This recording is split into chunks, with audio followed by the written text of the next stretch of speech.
వేసవి వచ్చిందంటే చల్లగా తాగేందుకు లస్సీకి డిమాండ్ పెరుగుతుంది. కానీ మీకు తెలుసా ఈ చల్లని పానీయం ద్వారా మంచి ఆదాయం సంపాదించవచ్చని? ఈరోజు మనం లస్సీ బిజినెస్ గురించి, దానికోసం అవసరమైన ఇన్వెస్ట్మెంట్, ఎలా స్టార్ట్ చేయాలి, ఎంత ఇన్కమ్ వస్తుందో చూద్దాం. ఇది ఒక సీజనల్ యెట్ ప్రాఫిటబుల్ బిజినెస్.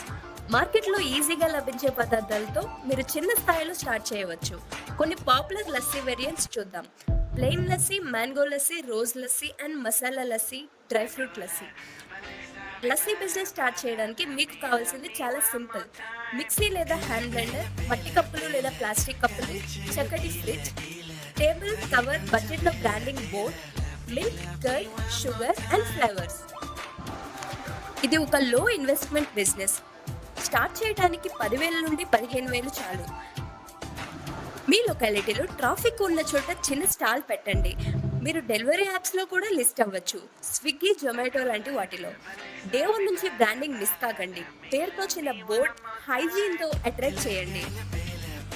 ఒక లస్సీ కప్ తక్కువలో తక్కువ 20 రూపాయలకు అమ్మచ్చు. ఒక రోజు 100 కప్పులు అమ్మితే 2,000 వస్తుంది. ఖర్చులు తగ్గించి రోజుకు 800 నుంచి 1,000 రూపాయల లాభం సాధ్యమే. అంటే ఒక నెలకు 25,000 నుంచి 30,000 లాభం వస్తుంది. కూల్ బ్రాండింగ్, ఒక క్యాచీ నేమ్ పెట్టండి. Example chill lassi, thunder lassi లాంటివి. తక్కువ ధరలు, మంచి టేస్ట్, శుభ్రత ఇవి రిపీట్ కస్టమర్స్కి కారణం. చిన్న ఇన్వెస్ట్మెంట్తో స్టార్ట్ చేసి మంచి ఆదాయం వచ్చే బిజినెస్. మీరే ఆలోచించండి. జాబ్ అనేది 4 సంవత్సరాల విశ్రాంతి, 40 ఏళ్ల కృషి.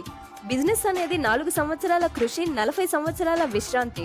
మరి ఎలాంటి బిజినెస్ అర్థం చేసుకోవటానికి, తెలుసుకోవటానికి మా వీడియోని లైక్ చేసి షేర్ చేయండి. మా ఛానల్ని సబ్స్క్రైబ్ చేసుకొని ఇక ముందు పెట్టబోయే వీడియోస్ అన్నింటినీ చూసేయండి.